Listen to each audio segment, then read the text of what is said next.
amazing viewers. Thank you so much for joining me on my program once again. I appreciate you wherever you are connecting from. If you have not subscribed to my channel, please kindly subscribe to my channel. Click the notification bell so that you'll be notified each time I upload a video. You will be among the first to receive it. Thank you so much and remain blessed. Whenever you look my video, whenever you watch my video, share the video to all platforms. Share it to family and friends. Share it in your WhatsApp group so that people can get information on what is happening in the contraption called Nigeria, mainly against the Biafrans, against the Oduduas, against the indigenous people in the contraption called Nigeria. I try as much as possible to set the record straight. I don't preach hate speech. I don't speak against people. I set the record straight. The only important thing I do here is to make sure that the plight of the people remains on the front burner and the world will know the true story of what is going on in the contraption called Nigeria. Tonight, we have big weeks from across the different divides of the country. And tonight we'll be talking about the issues of the Constitution Amendment. We also touch on the Electoral Act that was being passed, although the president has said the Section 84, Subsection 12 should be tinkered with. They need to readjust it for some of the differences that the president had on that particular clause. But beyond the procedures and reaction to the exercise is a question of the significance of the exercise of the Constitutional Amendment on the livelihood of Nigerians and a question on our nationhood. Tonight, I'm being joined by two elder statesmen. I'm being joined from Lagos, the leader of Afenifere, a Yoruba socio-political group, Chief Ayo Adebanjo, is a lawyer, politician, a close ally of the late sage Chief Obafemi Awolowo, a former premier of the Western Union. Chief Adebanjo was part of the 2014 National Confab and has been an advocate of restructuring in Nigeria. He joins us from Lekki area of Lagos. And here in our Abuja studio, I'm being joined by an academic, Dr. Akimba Ahmed, a former executive secretary of the Independent National Electoral Commission. He's also served as the chief of staff to the former Senate president. Dr. Ahmed is a spokesperson of the Northern Elders Forum. He's here with us in our Abuja studio. Thank you so much for coming, Dr. Ahmed. Thank you for inviting me. And it's good to see you again, Chief Ayo Adebanjo. I guess it's good to begin from Lagos this evening. Let me ask you, Chief Adebanjo, you've been one of a very strong advocate of restructuring in Nigeria, and one would think, we wonder whether or not the amendment of the Constitution, the process, the third reading, where they voted for the clauses that will go through, almost 90 or so, some failed, some went through. But the question is, this amendment or legislation is supposed to solve societal problems. From your own standpoint, Chief Adebanjo, the constitutional amendment process of yesterday, the voting, did he answer the questions that were some of the questions bedeviling our nationhood? Thank you very much. Thank you for inviting me. Unfortunately, I'm not one of the enthusiasts about the amendment of the Constitution, but the Electoral College or what do you call it? You are having an election 2023. I am not one. We are all chatting a sea, the journey to which you don't know the end. How can intelligent nation like this continue to be driven by people who are ignorant about our existence, who don't appreciate those people they are governing? How? Now time to amend the Constitution at this time, when we have been talking about it in the last 20 years, just to keep it joy. They don't intend to do anything positive for the people. My position is the assembly that is supposed to be amending the Constitution is a product of the fraudulent Constitution I've been opposing. And until that Constitution changes, you go to an election, any election, before you structure the country back to federalism, is an exercise in futility. So, I'm not surprised about all the rigmarole. I only wish the women, the young men, and those who are progressive should realize what fight they should conduct. They don't be living in denial. If the denial say the thing is not good, they try to fight it because they don't want to offend Buhari. Even members of the APC, what are you going to do now at the next election? What is going to be the program? That we are going to change the constitution? Or what economic program can you do when the country is not one? You don't go from the root. Where is peace in the country? You are talking that we are going to do this, you are going to do that. With kidnapping, killing, armed robbery, banditry, in every part of the country, every day. Abba, can we put on some common sense?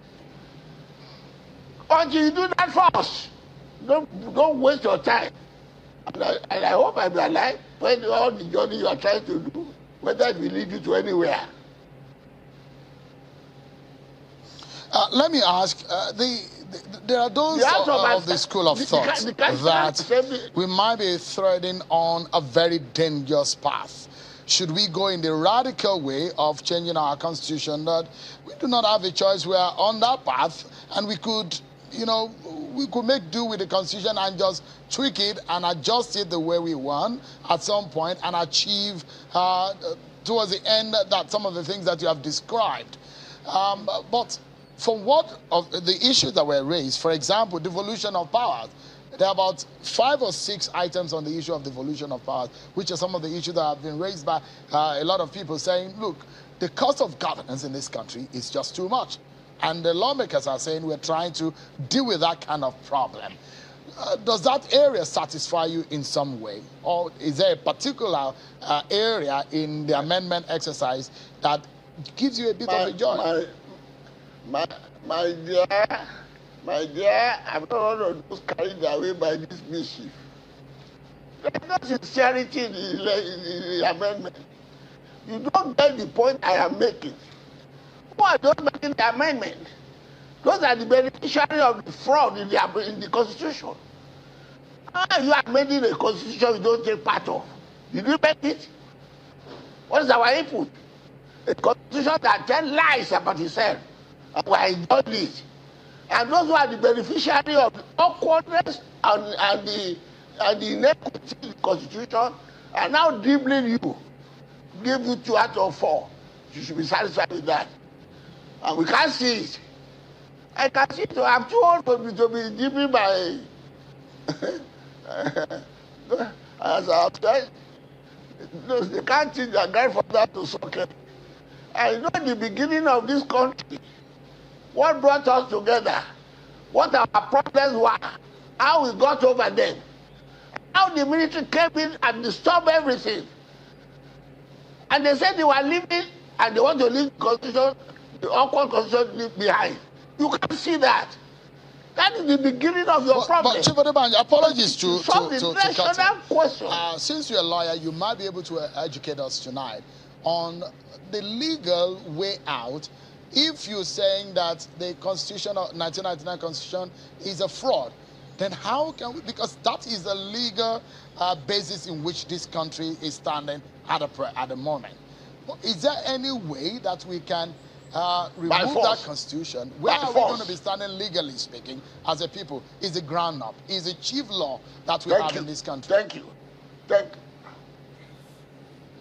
The only thing, the social society, the civil society, the women organization, the students, everything they are doing is to force Buhari to the conference table to change this constitution. Until you do that, you are just deceiving yourself. No matter what gerrymandering you are doing, I don't believe in it. And I wish I'm proved wrong. You are starting to amend the constitution now at the end of the election. By the people who are enjoying the awkwardness in the constitution. When will it come into effect? If you win again, are you going to say that, okay, let me, I settle down, I will check all these things. Let us go over what we have done. And then when you get there, as Oyegu said, it will not be the authority. You carry on. In the meantime, the evil continues. In the meantime, the insecurity continues. In the meantime, the inequity continues. The injustice continues. Why are you deceiving yourself? You are taking 20 years to make a man mad. You say you are going to make a person mad by some juju. When it's going to run mad? We have been on this since then. I don't deceive myself by just anybody putting something in my mouth, deceiving me that is the reason why I'm asking, that question is maybe I can give an analogy that that may help you to help us here. Is the fact that on this very podium that I'm standing, I'm actually sitting on this stage right here in this studio. If you do not agree that this podium is strong enough to bear my weight, then we must have an alternative. Then if there is an alternative, while I'm standing on that podium, how do I get to the other podium that is stronger? So if the podium that we're standing on as a people is a constitution, we're standing on one, how do we exchange it? That's the question I'm asking. You don't like the constitution at all. You don't believe in it. But how then legally can we exit the 1999 constitution to enter into another constitutional era? That's the question. It's a big one, isn't it? Yeah, it is the people's wish. The people can insist that that constitution is changed, they don't go for any election. And that's the only thing they have at their hand now. You may believe me, I put this question to even to the candidates. All they tell me that it will be difficult. I say, I'm very happy to say it will be difficult. You don't say it is impossible. No easy way to success. People think that you can get freedom by just being handed over to you. No! You have to fight for your freedom. That's what you know what to do. Buhari can't say they cannot change the constitution, or going to change the way, and we look at that. We are the people. When you are changing the constitution now, Shehu, let us be fair to ourselves. You are changing the constitution now, and the man who is supposed to do it is now telling you, no, I don't believe in state police. And that's the key thing to this constitution. One of the conditions that make our governors lame dog governors. A constitution that a chief superintendent of police can look on the governor of a state and tell me, no, don't tell me that. Go and tell another body. And the governor says, it might say, yes. And yes. So that governors can back. Refuse to buy it. What I'm saying is that we should rally the people round now and the to come to the council to change the constitution that is causing all the trouble. All these price amendment, the insurance saying a car is a write-off. You say, no, you can participate in it. I don't believe in it. I don't deceive myself. Whatever you are doing, I just deceive yourself. That is wrong thing. The women's organization. All right. I'll come back to you, Chief Adebanjo. Let me come to our Abuja studio with Dr. Akimbaba Ahmed. Your group in the Northern Elders Forum was speaking about the state of the nation, some of the issues that the challenges the country is facing right now. But if you look at the constitutional amendment from yesterday, does any part of it give you joy? Devolution of power, setting up a state security council, several issues, local government autonomy, independent candidacy. Which of these areas give you some kind of joy? I have to say, first of all, we need to be careful. This is a process that we haven't seen the end of. And I'm afraid, particularly going by recent experience, the 8th Senate, it's too early to even pass a verdict on even those things that you might think represent progress or retrogression or indifference or just pure crass selfishness. These amendments have to go to state assemblies. Absolutely. And that's where you see how powerful governors are. And that's where you see some of the defects in the Constitution. Not so much in the Constitution, but in the way the political process works against the wish of the Constitution.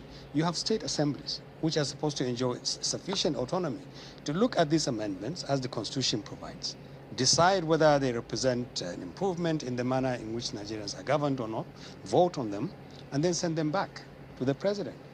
But because governors have literally pocketed legislatures at the state level, what is likely to come out is 95% of what the legislators will agree will be what governors want.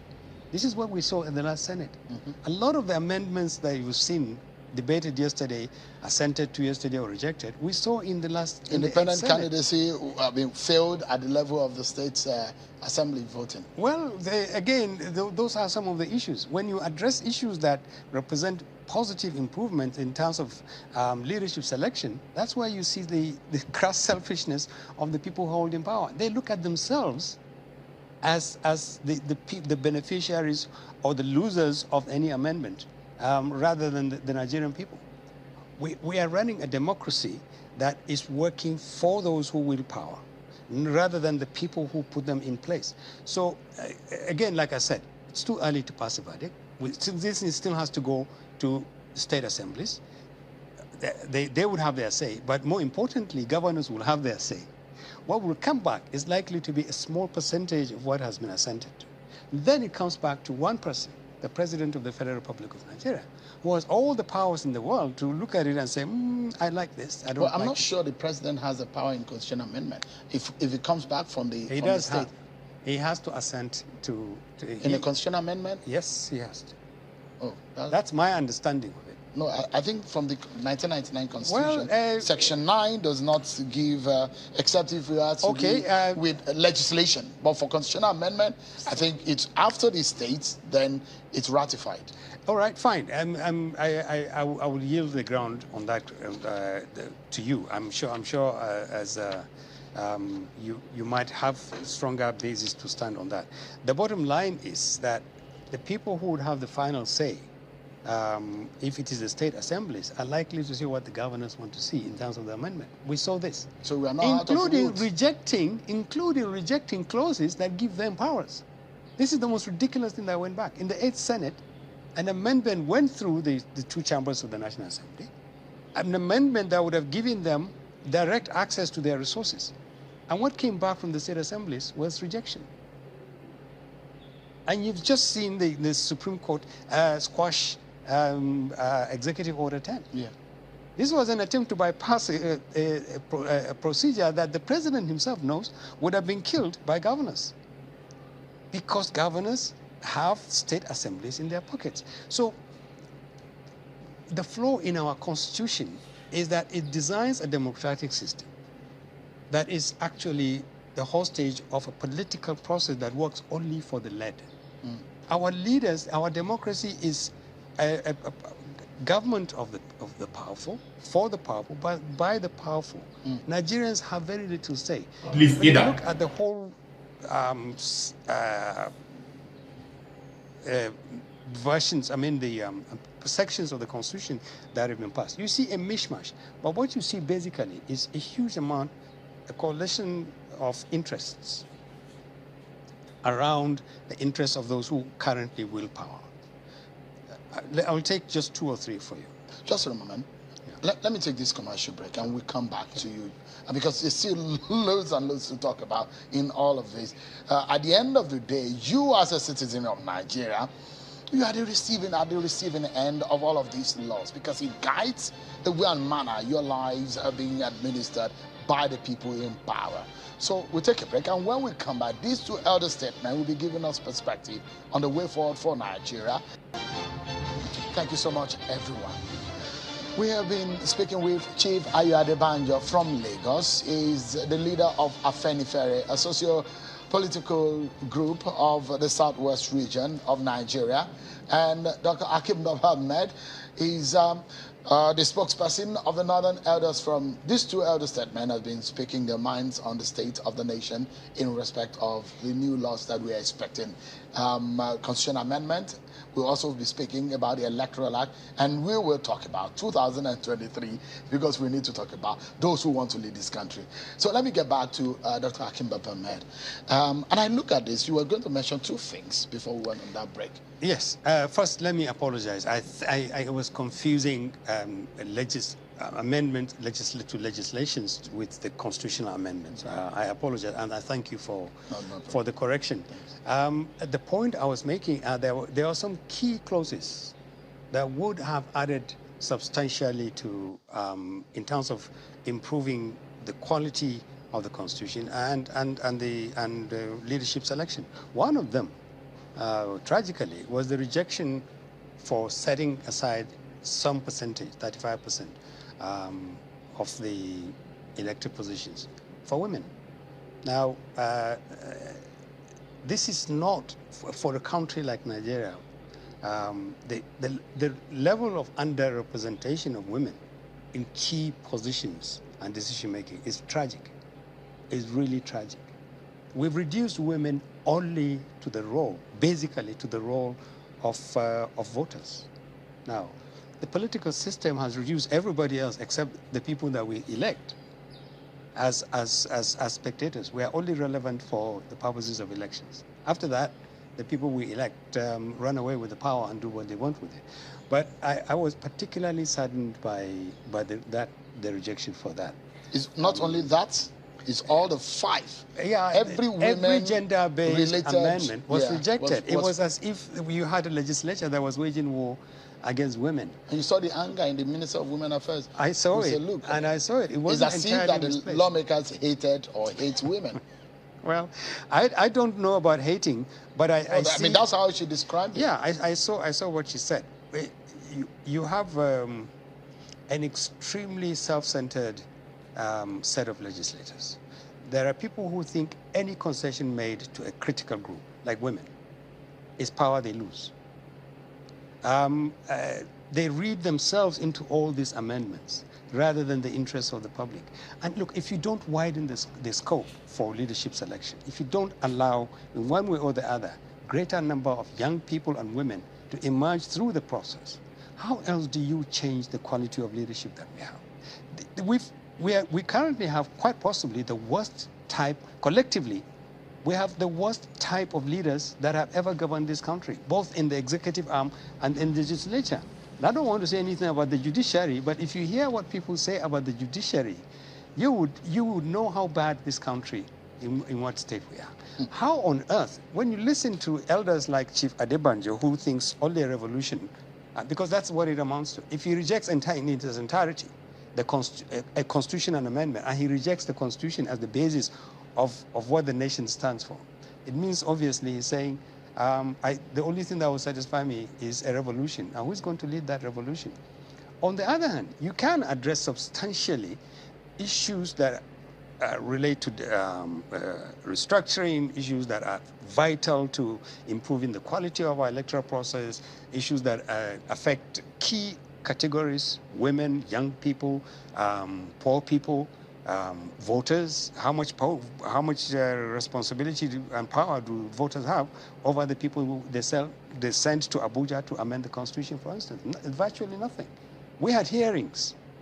Thousands and thousands of people participated in this.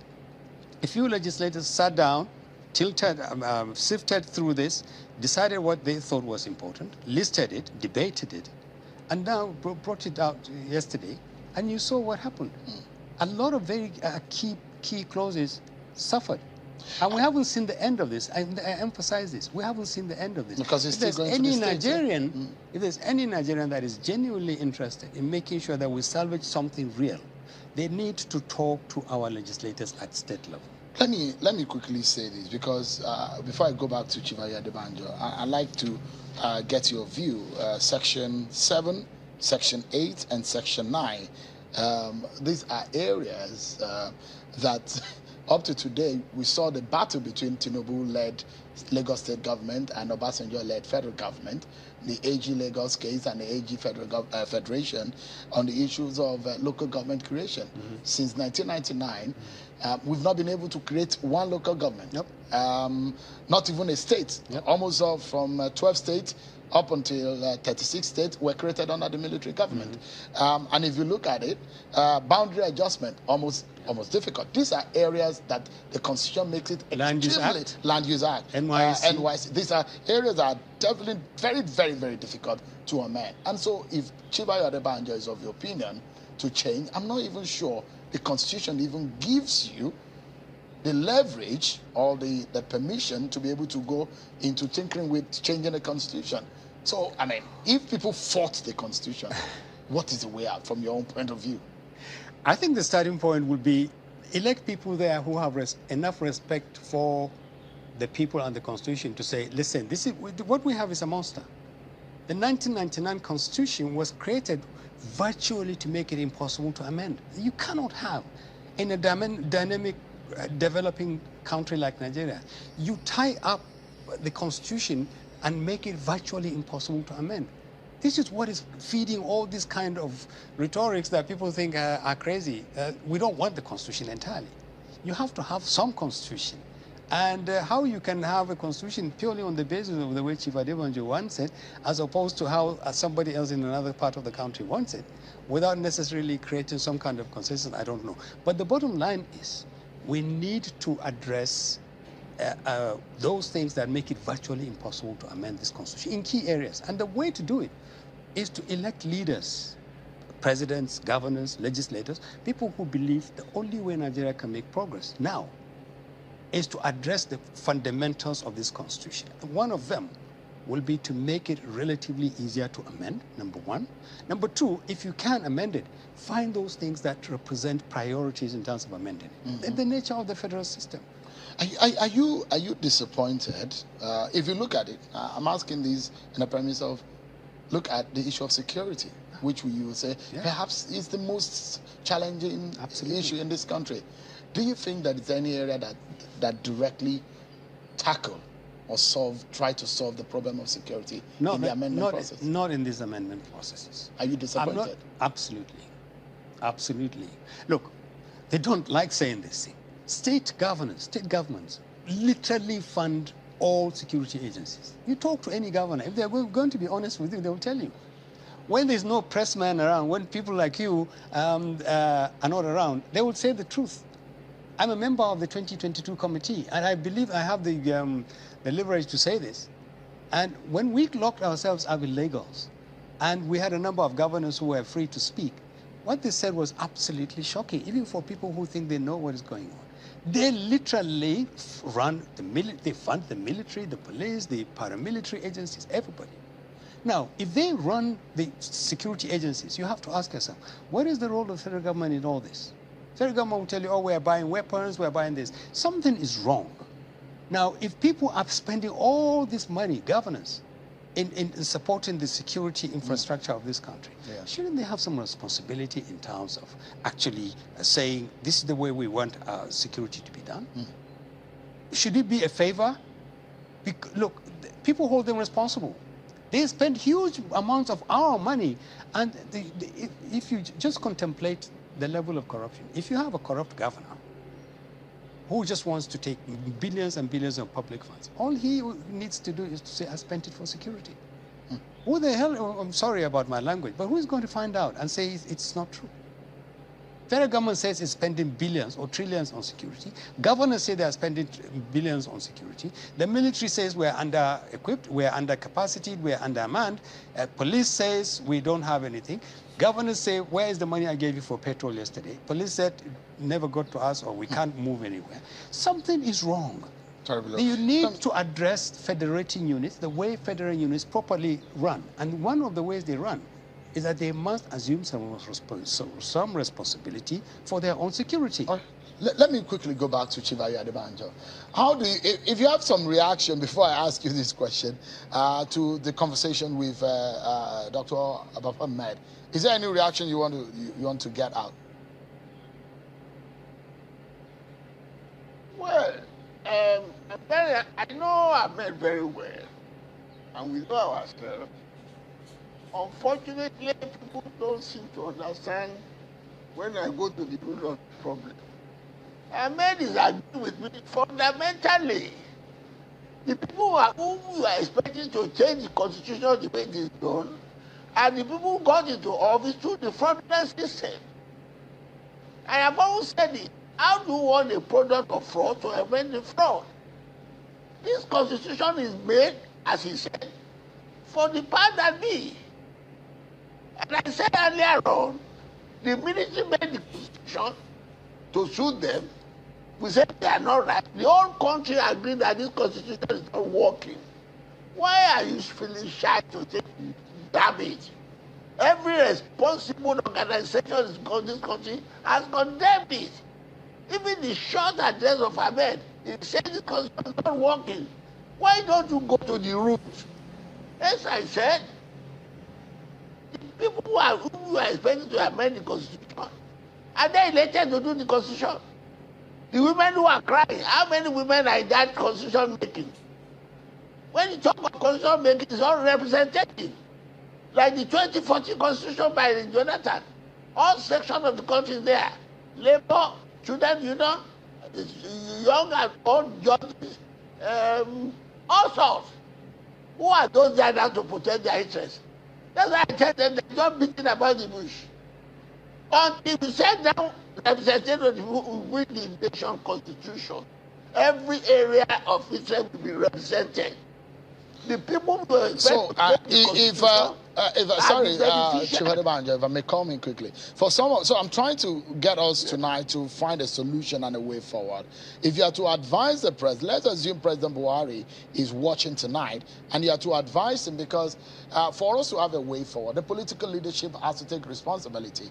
So if you are to advise President Buhari tonight on the way to go, what would your suggestion be? Thank you very much. I don't want the view about Buhari that you hold. I don't believe that Buhari wants to change the constitution. My view is that he wants to control the country the way he likes. Why do I say so? The message is clear. Only we people we live in denial. You want this man to change the constitution. That the problem in this country today. Even the governments all over the country say, okay, give us local government police who can take care of our security. He pretends doesn't know. The thing is going worse. Because the people, as the man said, they get security vote, they do that vote, they don't do anything. Even the governor of his own state say, I can't do it. And the security is so bad. The commander-in-chief has to be negotiating with bandits.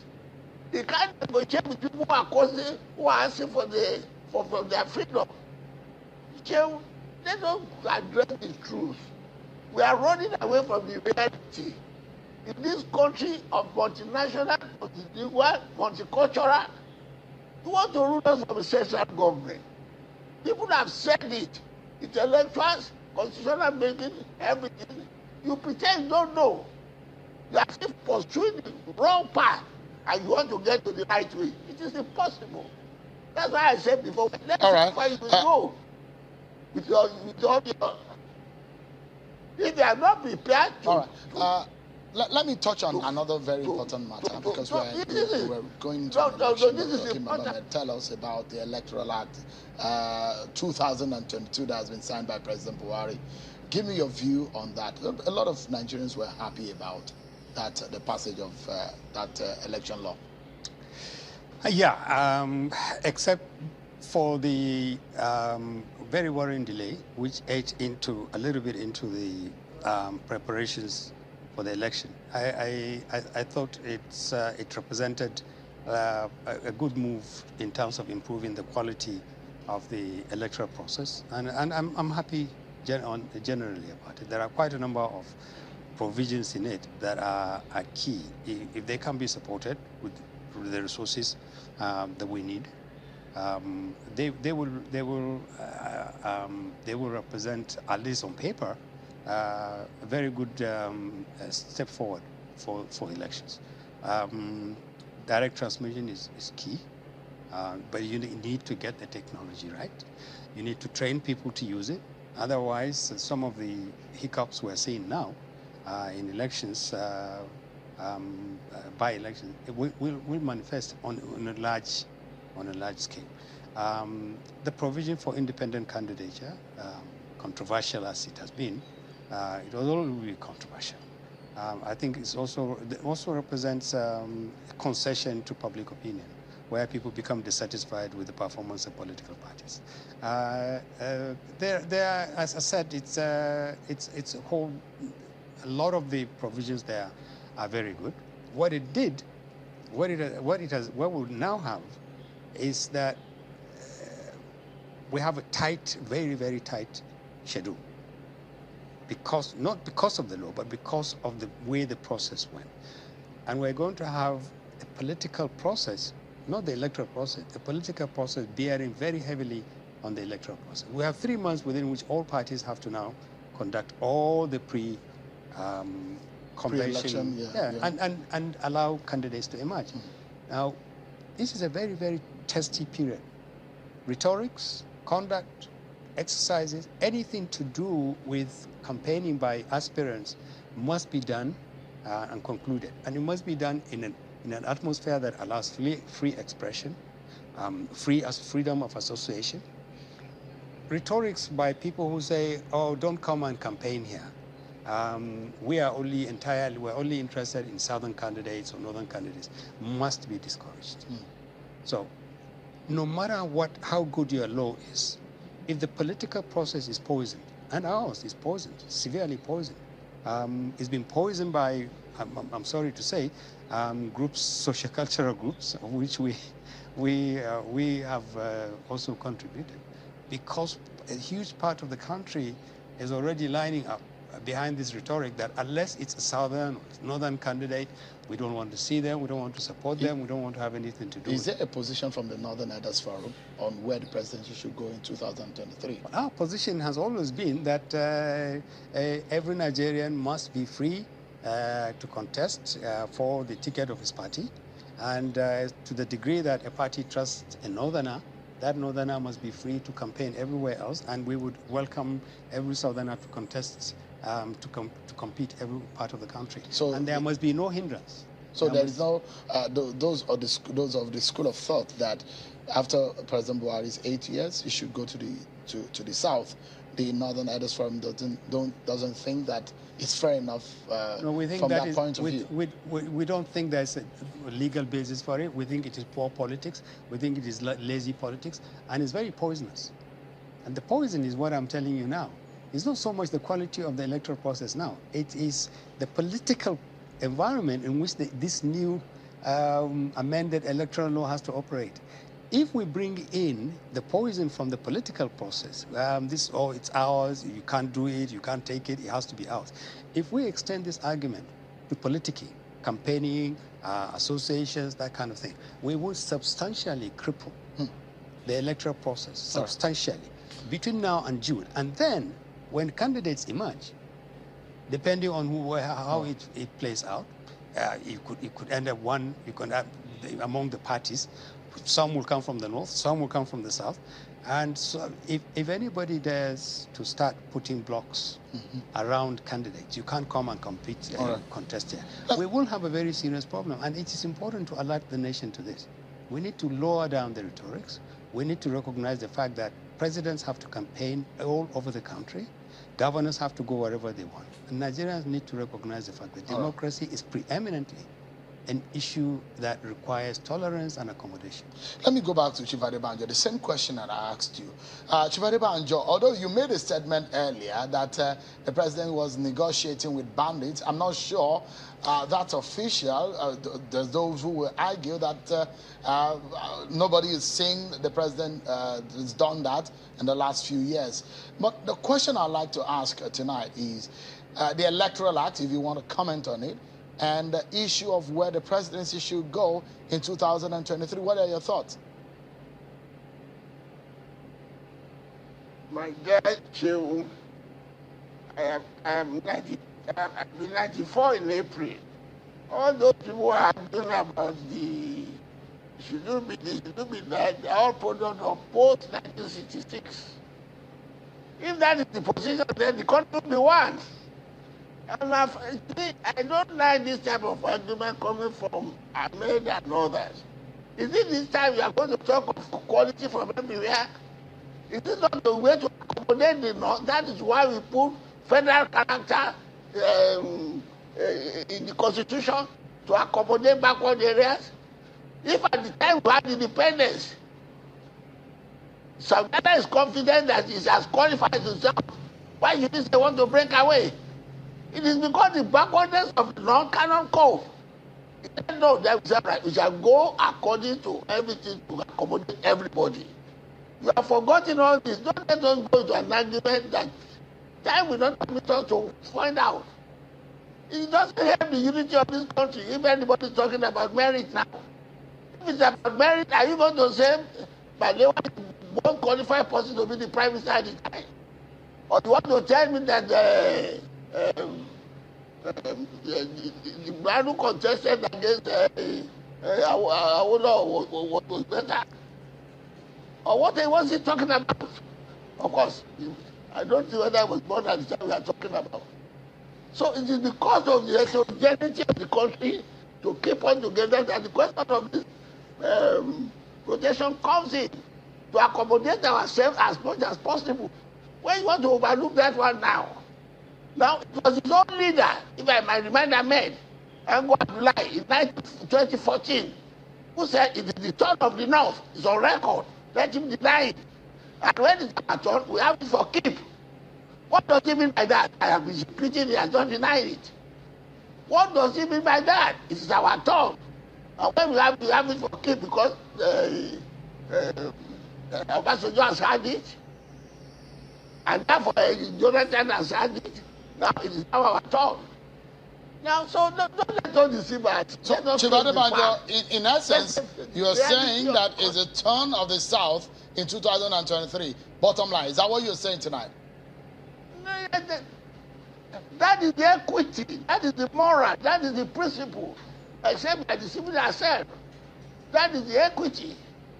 When it comes to the South, it is the son of Which part of the South? Which part of the South?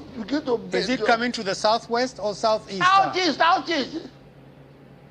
You are all the politicians. You are speaking for all the politicians that come from Southwest.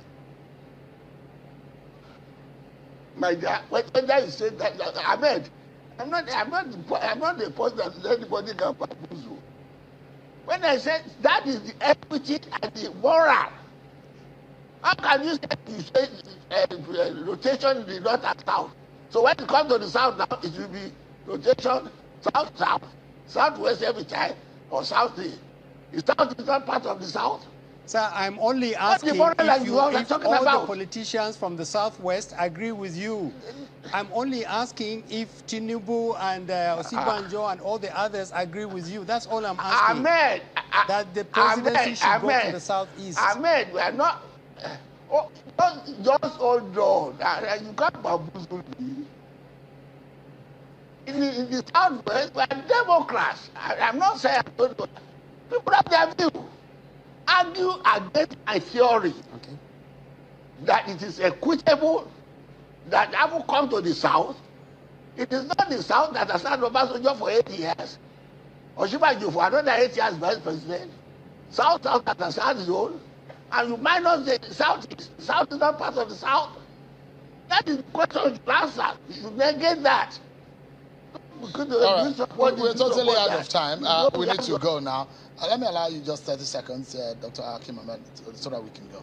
I think that it's talk like this is important. And we need to understand, just before I came into your studio, I saw Professor Jega speak about the 2023 elections. And he was saying how vital it is. Let me tell you the truth. It's not an election. It is a defining moment for this country. We're either going to survive as a country in 2023 or we will sink. And that is how important it is. We need to go. I must sincerely thank you. We're totally out of time. Dr. Hakeem Baba Ahmed, Chief Ayo Adebanjo, Elder Statesman in their own rights. Thank you so much, Elder Statesman, for joining us tonight. That's our show for today. I'm sure Hakeem Alaye. Bye for now. Thank you so much for your patience to watch from the beginning to the end. I hope you have learned something from the video you have just watched.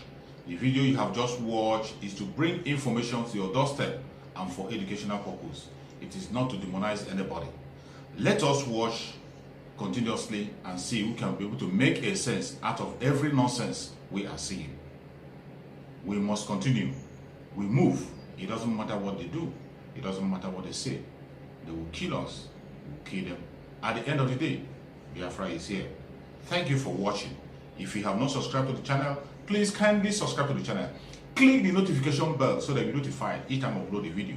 You will be among the first to receive it. Thank you and remain blessed. Bye-bye. See you